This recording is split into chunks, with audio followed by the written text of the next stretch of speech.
Sopriam, importateur exclusif de Peugeot au Maroc, a organisé récemment des essais presse à l'occasion de l'arrivée sur notre marché de la version restylée de la deuxième génération du Peugeot 3008.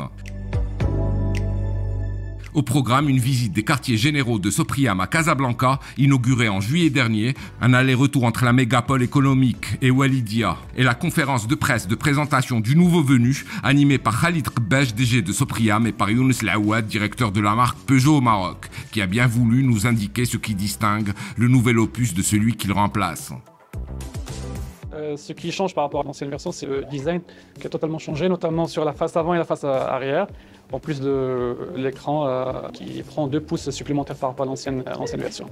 De plus, sur chacune des versions, nous avons rajouté des équipements supplémentaires.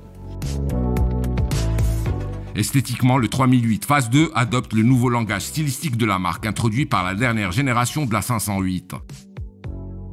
Avec sa calandre en damier qui en impose, plus évasée et débarrassée du cadre chromé de la phase 1, ses phares avant à LED à la signature lumineuse verticale en forme de croc qui mordent avec gourmandise dans le bouclier, il sort le grand jeu.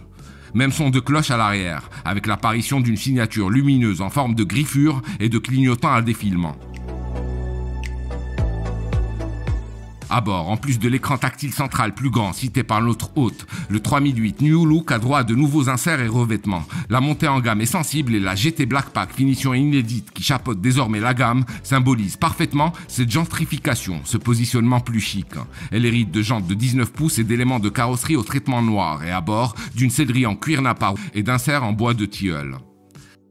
Côté motorisation, le 3008 Facelift donne le choix entre 3 blocs diesel de 130, 150 et 180 chevaux. Les 2 blocs les plus puissants sont accouplés à la très convaincante boîte automatique à 8 rapports. Dans un second temps, 2 versions hybrides rechargeables, les 3008 Hybrid et Hybrid 4, animées par des blocs thermiques et des électromoteurs développant respectivement des puissances cumulées de 225 et 300 chevaux, viendront garnir le catalogue local.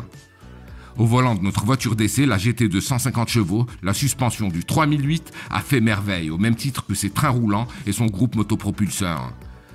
Le bloc de 150 chevaux, idéalement secondé par la boîte auto, est plein à tous les étages, relance, sans broncher dès lors que la pédale de droite est effleurée.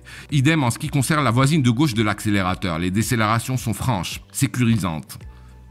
Enfin, la direction répond au doigt et à l'œil. Placer ce SUV en entrée de courbe et en sortir comme une balle est un jeu d'enfant.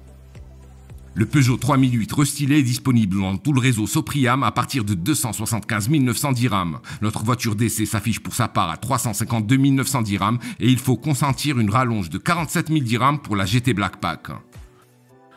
Ainsi que nous l'explique Laouad, 65% du mix des ventes de la phase 1 était réalisé par la finition intermédiaire et la finition haute. Quid des projections pour la phase 2? Nous attendons à ce qu'on soit au moins à cette proportion-là de 65% des ventes sur les versions Allure et GT, voire plus grâce à l'introduction de la version 180.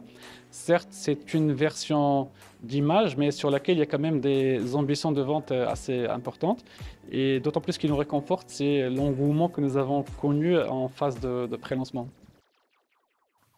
A noter pour finir que la version restylée de l'Alter Ego à 7 places du 3008, le 5008, est également annoncée très prochainement au sein du réseau local de Peugeot. Elle est en cours d'homologation. Affaire à suivre.